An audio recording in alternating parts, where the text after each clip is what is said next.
Hi, I'm Joe from As the Joe Flies. And I'm Leslie from Trips with Tykes. And welcome back to Disney Deciphered. So on today's episode, we're going to continue our ride guide series. Going to try something we've never done before.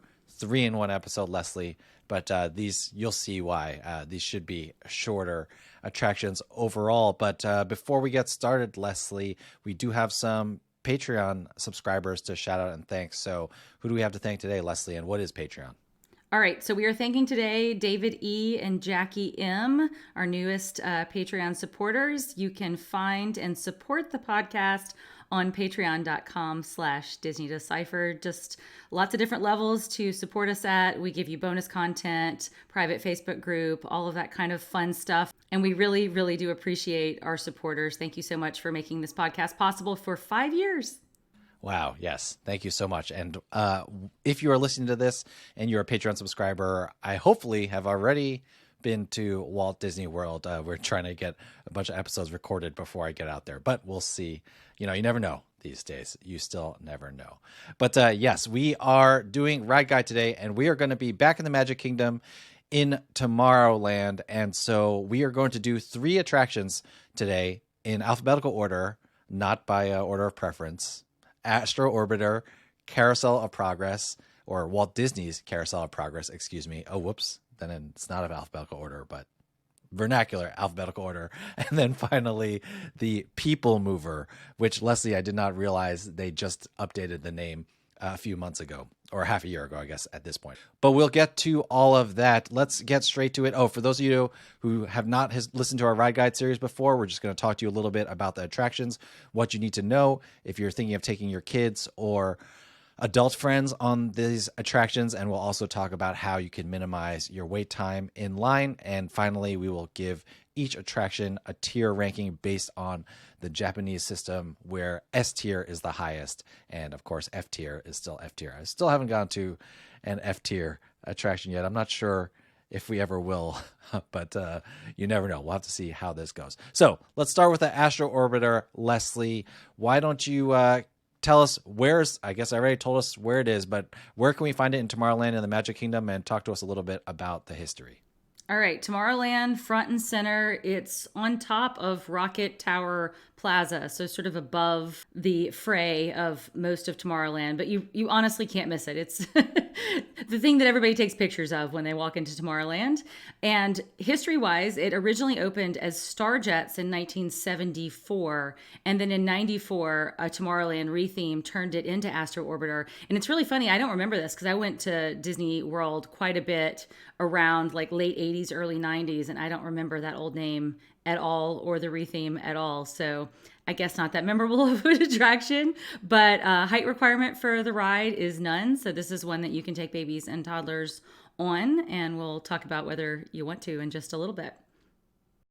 Yeah, I'm fairly certain that I brought a child onto this attraction in a carrier, Baby Bjorn. I don't even remember the brand. We did not get Baby Bjorn, but I don't remember the brand of baby carrier that we used. So, you know, you can go on there with any age, although, yes, I don't know if you want to. So let's get to the premise.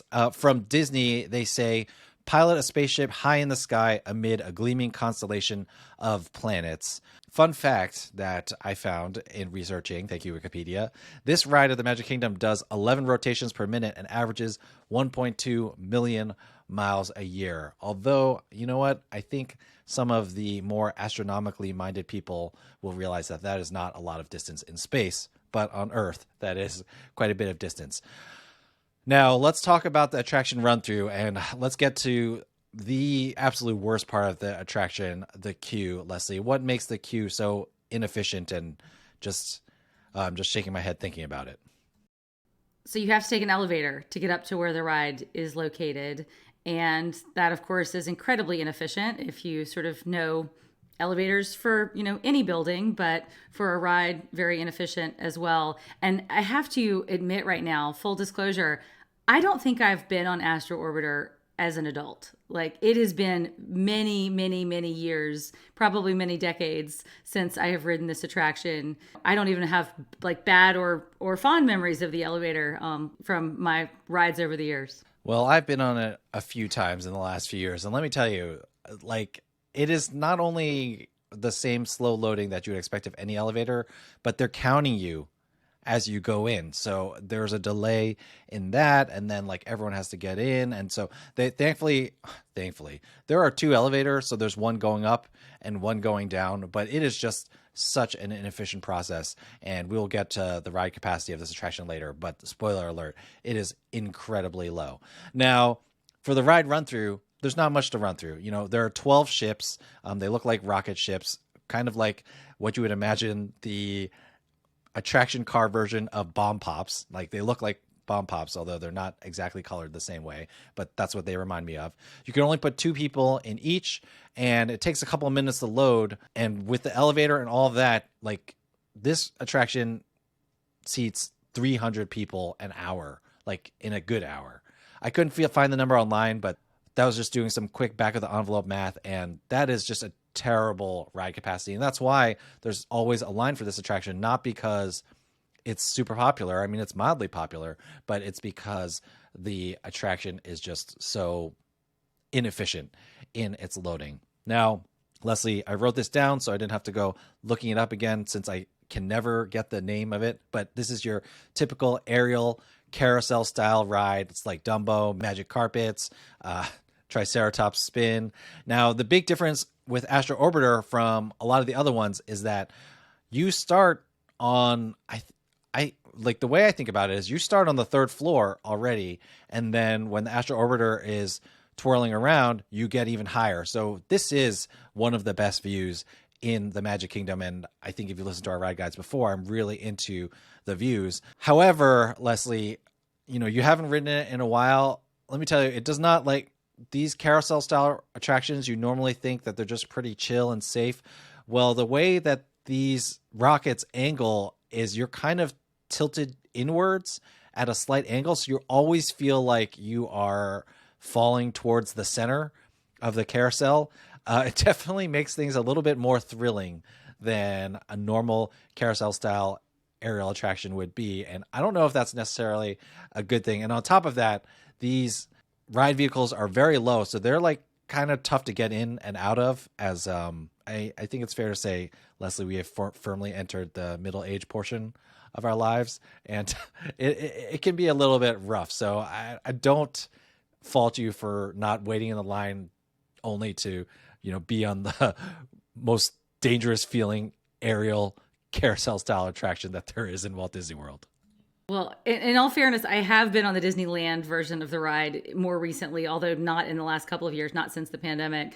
And even, you know, in my 20s and 30s, I remember climbing into these vehicles was incredibly awkward. And then, you know, yeah, you do have the tilt when you're riding, which I think as we get older and enter more middle age is also not quite as comfortable of a ride for sure when compared to something like Dumbo. So, you know, I guess I have experienced it. The ride is not exactly the same at Disneyland. And fun fact, the one at Disneyland is spelled Astro Orbitor with an OR instead of an ER. I don't know why. If someone knows, please write us. We're going to be full of DisneyDeciphered@gmail.com. Yeah, and we're going to be full of fun facts today. I've written down multiple fun facts for some of these attractions. Now, who is this attraction for? I mean, it is a nice ride. If you enjoy views, if you can somehow angle your hand over the angle that the rocket is forcing you in and get a picture of the Magic Kingdom, it is a really nice shot. It's a really nice view. It's really beautiful at night. I do think actually young kids really enjoy that attraction. My kids really enjoyed it when they rode it. I think they like that little bit extra bit of thrill from being angled inwards and stuff like that. So I think a lot of people can ride this attraction.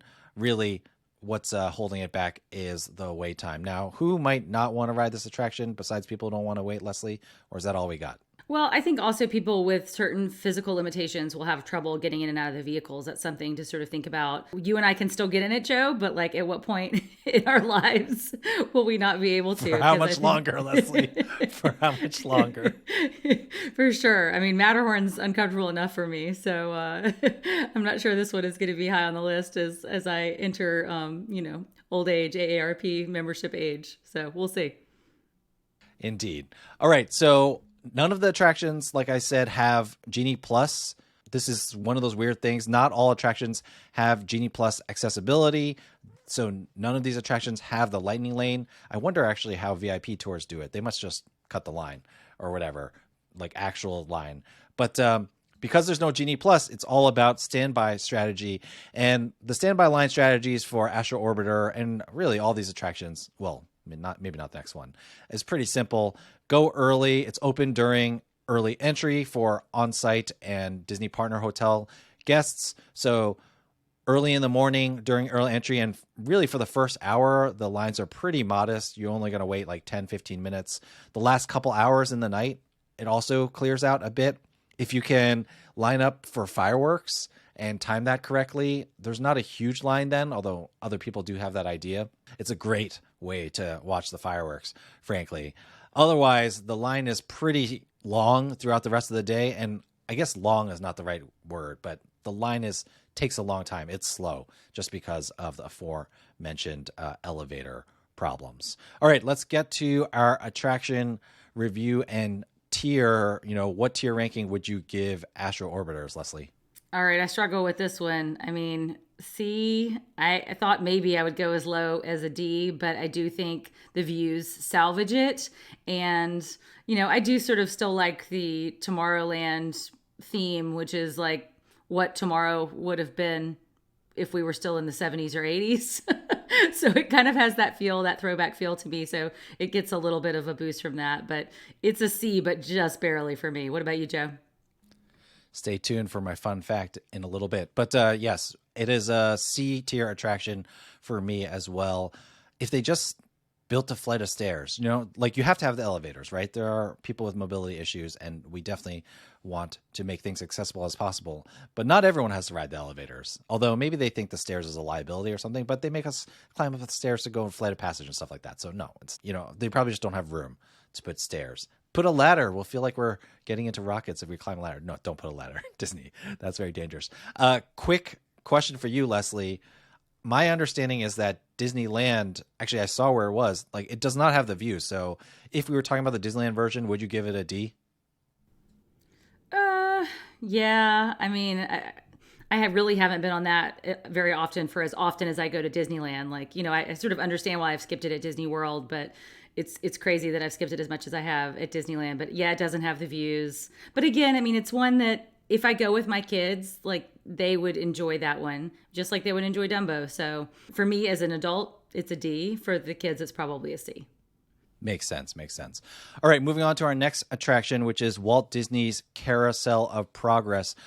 Before we get to this, I wanted to give you a quick reminder that we are on YouTube now. You can check us out on youtube.com/@DisneyDeciphered. Also, if you're looking to plan a trip, you can find me, Joseph Chung, at travelmation.net. I'd love to help you plan your Disney trip. Leslie, where can people find your work? As always, I'm tripswithtykes.com and everywhere on social media at tripswithtykes. Yes, you can find me at AzraelFlies on social media. But the reason why I put the plug in here today is because I actually want to plug another YouTube creator, John Sakari, who you may have heard on Diz Unplugged podcast before. He's also known as Big Fat Panda in the YouTube community. He has a lot of great ride videos. And I realized, Leslie, when we plan to do this ride guide video, that we don't have like any footage of any of these attractions. So I just reached out to him and was like, hey, I just explained what was going on. We just started on YouTube, blah, blah, blah, blah.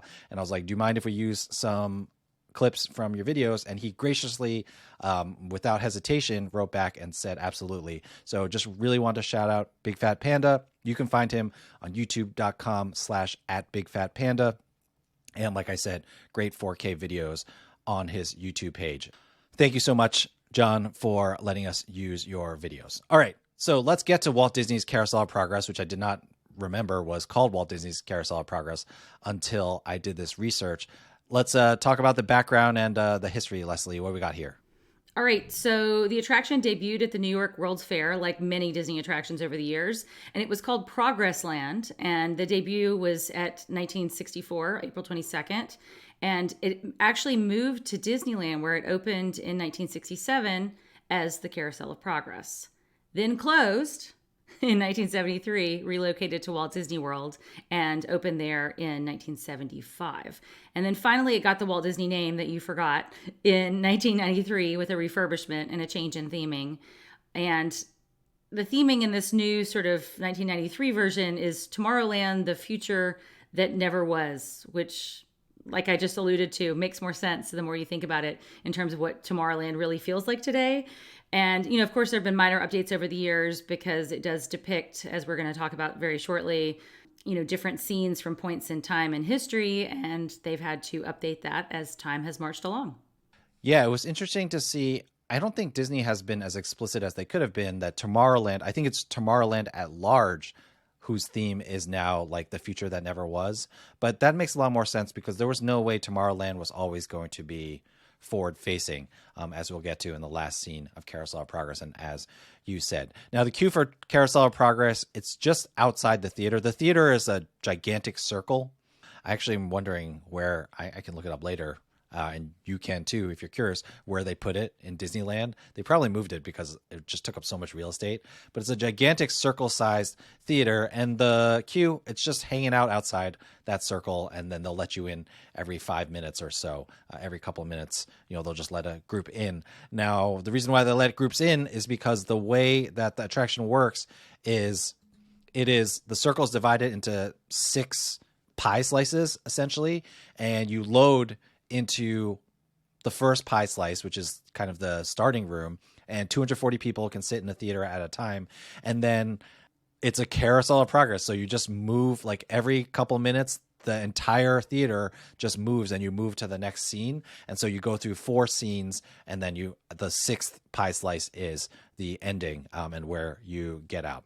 The ride capacity, I didn't get how many people it takes per hour, but it's 240 per show, and you really never have to worry about how crowded it is. So, there's nothing to worry about. So I didn't find the actual ride capacity. Now, for the run through, I guess the main feature of this attraction is that there is a immortal dog who is in all the scenes as they go through a century or more of progress. And, the dog is kind of a bit of comic relief, or maybe the dog is representing us, as the observer throughout the whole thing. But the middle 4 scenes, they depict an audio animatronic family. And Leslie, I am still impressed with these audio animatronics. I mean, you got to think about it. Like, the original designs were in 1964, like almost 60 years ago, and they kind of still hold up. No, totally agree. I mean, all of Disney's audio animatronics really do. I mean, think about Pirates of the Caribbean or Tiki Room, and it's really impressive that these still sort of stand the test of time. I mean, yes, they are of an era, and these are not what Disney would create today. If you look at something like Navi River Journey and the Shaman there, but yeah, it's amazing to see it still does the job. I mean, of course, I'm sure they've repaired them and touched them up and improved them many times over the years, but it does still have this lasting impact that is what I think one of the things that we love about Disney. For sure. So the 4 scenes are, they have multiple metaphors going on at the same time. They are depicting 4 different seasons of the year and holidays associated with those seasons. But then on top of that, they're depicting different points in time as, and this is mostly 20th century, just as technology progressed through the 20th century. So there are a couple of decades ish that these scenes hit. Leslie, what are the decades we're looking at? So the first scene is right around the turn of the century. Second scene is 1920s. The third is kind of post-war, 1940s suburbia era. And then the final scene is a constantly changing now. So I guess it was the 1960s when it debuted, but now it's somewhere supposed to be 2023. Yeah, so that last scene, it used to be pretty funny because in the 90s or maybe 2000s, it was like grandma wearing these VR goggles, and that looked nothing like VR goggles actually look now. And then there was like a gigantic TV, but it also looked like what 1990s people would imagine a gigantic TV would look like.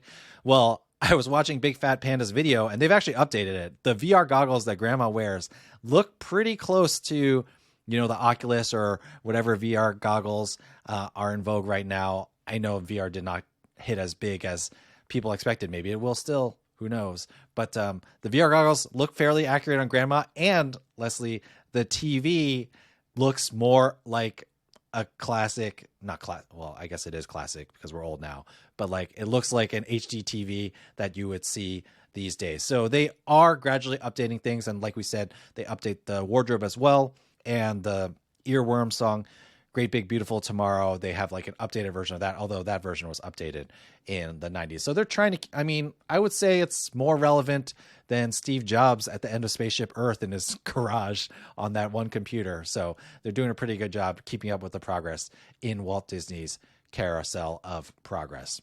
So who do you think this attraction for is, Leslie? It is, I got to say, it is more of a show than an attraction. We should start with that.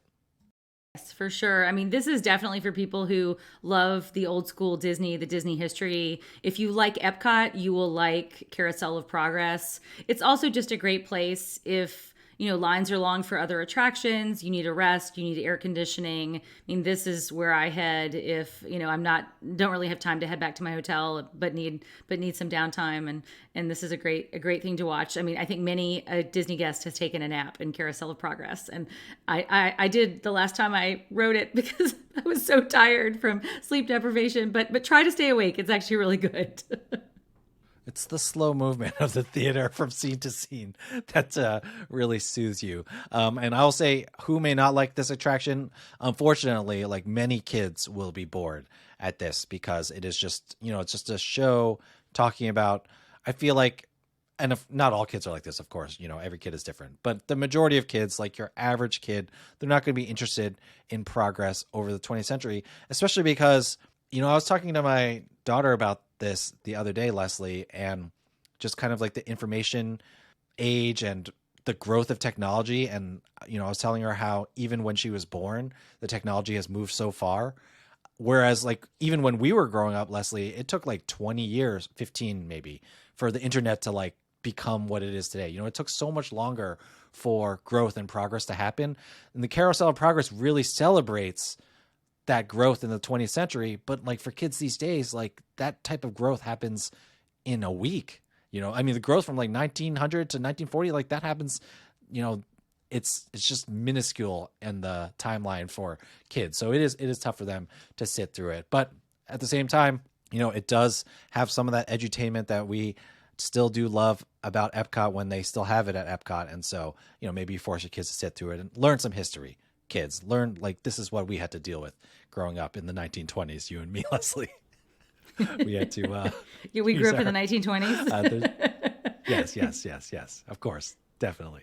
All right, there is no Genie Plus Lightning Lane, as we said, and standby line strategies really go whenever. The only time you're going to see a huge line for this is when it's like pouring out, and so if you see weather coming in, maybe go ahead and get there early. But even then, you know, a lot of people aren't going there. It's not too bad. All right, what is your tier ranking for Walt Disney's Carousel of Progress, Leslie? All right, it gets a B for me for nostalgia and for air conditioning. You know, I don't know how much longer Disney is going to keep these old school kind of attractions, so I'm throwing it a bone for that. Please keep it, Disney. What about you? You make me feel bad, but you know, I have this as a C tier attraction. It's like only the nostalgia that keeps it at a C for me, and C is passing, but yeah, it's a C tier attraction for me. It is one of those attractions where I love that it exists and I want it to continue existing, but I also don't go on it a lot, you know, so it's just kind of one of those things. But there's something to be said for in a theme park like Walt Disney World, where there's so much history and there is so much change, which there should be, you know, which Disney himself talked about. There's nothing wrong with keeping one or two attractions around for nostalgia purposes, which brings us to really the only reason why I wanted to do this episode. And that is to talk about our third attraction, the Peoplemover. Leslie, let's talk about the Peoplemover. My favorite attraction, my son's favorite attraction. I don't know where you rank it. We'll find out later. Yeah. But talk to us a little bit about the People Mover, Leslie. All right. Also in Tomorrowland, it opened in 1967 at Disneyland, where it closed sadly to make way for the attraction Rocket Rides, which was incredibly short lived. And so that's our additional little fun fact about the People Mover. But then in Disney World, it opened in 1975. So, and now we should add, I guess, another fun fact. We have fun facts coming out the wazoo, Joe, in this episode. The term people mover is actually now in much wider use to describe many forms of automated public transport, but it is named for this attraction. This attraction is where the term was coined. Now, another thing that kind of will date people is what they call the People Mover, because it's had a few previous names. Originally it started as the Wedway People Mover. Wedway helped design the original system. Wed actually stands for Walter Elias Disney. More fun facts. And the Magic Kingdom system in Walt Disney World was different than Disneyland, actually, because Disneyland used tires to propel the trains, or whatever you want to call them. And actually Goodyear sponsored it originally in Disneyland. Whereas at Walt Disney World, it's a linear induction system. And my understanding is something, magnets, propulsion, and you can see the magnetic tiles that actually make the People Mover move. It's not actual wheels turning like they were at Disneyland. But anyway, it opened as the Wedway People Mover. And then for a long time, it was called the Tomorrowland Transit Authority. And then that evolved to the Tomorrowland Transit Authority People Mover. And at this point, people just would call it TTA, or I still call it TTA to this day. But as of July 2022, Leslie, and I did not even know this until I started doing the research, it's just the People Mover now. TTA is gone. I don't know what happened. And bonus fun fact, at the time of recording, this is the only Magic Kingdom attraction with a corporate sponsor, Enterprise. So Enterprise, do we have you to blame for getting rid of TTA? I don't know, but it's going to always be TTA in my heart. See, I never adjusted to TTA. It was always People Mover in my heart. So, what's old is new again. We're the same age, Leslie. But anyway. I'm older than you are, Joe. Barely. Okay, so there's no height requirement for this attraction or any of the attractions in this episode. And Disney says, embark on a 10-minute tour of Tomorrowland aboard this mass transit system of the future. The queue is just in the same area as the Astro Orbiter queue. It's just a different set of switchbacks. Don't get mixed up with the Astro Orbiter queue and wait in that queue by mistake. And of course, there's no pre-shows. Now, this is one of the highest ride capacities, if not the highest ride capacity in Walt Disney World. I saw numbers up as high as 4,600 per hour, but definitely over 4,000 people per hour at max loading. Although the nice thing about the People Mover is that, they will not load cars out full. Like, you're not going to have to sit with strangers or anything like that in your car. And so when you get into the car, it's just like, it's these blue train-like vehicles. They're open air, and there's just two blue benches sitting across from each other, and you can fit 4 adults to a car comfortably, or you can squeeze in 5 people if there are kids involved, and it's just a nice ride. So talk to us about the ride run through, Leslie. Where does the People Mover go in Tomorrowland? All right. One thing we should mention about the queue, though, is that you do go up this slanted escalator, not even an escalator because there's no stairs on it, but moving walkway, I guess is the accurate term. So you do go up that to reach the level where the ride loads. So, and then you come down it at the end. So ride run through, you basically are touring Tomorrowland on this upper level track, and you're passing by pretty much every attraction, getting views of them. Speedway, Buzz Lightyear, Carousel of Progress. You're actually going into and through part of Space Mountain. And there are mentions, of course, now of Tron, which you can see off of the edge in one place. And, it's going to be opening, we should mention, on April the 4th. And you sometimes even get a peek of the train going by in a nearby tunnel. So there really are just a lot of things to look at. You're getting this sort of upper level view and looking down below on guests walking around Tomorrowland. And one of the most fun things to see is a large diorama containing a portion of Epcot, Progress City. It's a model that you can take a look at. So again, a tip of the hat to the Disney geeks among us. And that originally resided in the upper level of the Carousel of Progress at the New York World's Fair in '64. Yeah, it's a nice ride and does give you a nice. I think like it feels like it was originally there to just give you a tour of Tomorrowland to know what attractions were out there. Now, who is this attraction for? I do feel like for people who enjoy Disney history, well, I don't need to tell you because if you enjoy Disney history, you're probably already riding the People Mover. If you or your kids like train rides like my son, enjoy the wind in your hair, want to take a relaxing ride, this attraction is for any of you. Leslie, I'm gonna have to throw it to you for who might not like this attraction, because I wrote in the notes, I don't know, monsters question mark. So I'm obviously a little bit biased. If you don't, I apologize if I've offended you. If you don't like this attraction, you are dead to us, right, Joe? Yes, please do not write in if you don't like this attraction. But yes, who might not like it? I guess some might say it's boring. I don't know. Yeah, I mean, I think some people who are really into thrill rides, I mean, teens might not appreciate the history and they want the need for speed, something like that. But I mean, I always just really enjoy it, even if I didn't get the view and the history and all of that. I mean, it's a much cooler ride. It's a great attraction as you start to get into sort of the heat of the day, but you're not like quite giving into the air conditioning yet. It's kind of a nice little moderate attraction that lets you sit down and still see a lot while you're taking a rest. All right, so no Lightning Lane or Genie Plus, same thing for this attraction. Either standby line tips early and late, it'll be very easy. Really, after 6 p.m., it is going to be less than 10 minutes, no matter how it looks. And the line moves fast, and I think that's what I would say about this line.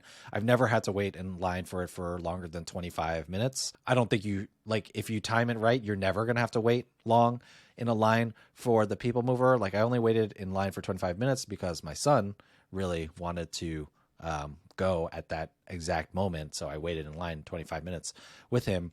But the line moves really quickly. Like we said, the ride capacity is huge, so the attraction loads very quickly. So unless it breaks down or something, you are not going to have an issue. So I really like riding it both in the day and at night. It just gives you different views of Tomorrowland and the park in general. And if you are nuts like me, you can rope drop it. See our previous trip report from my trip back in January. All right, Leslie, tier ranking for People Mover. Do I need to get a new podcast co-host? Better not be too low.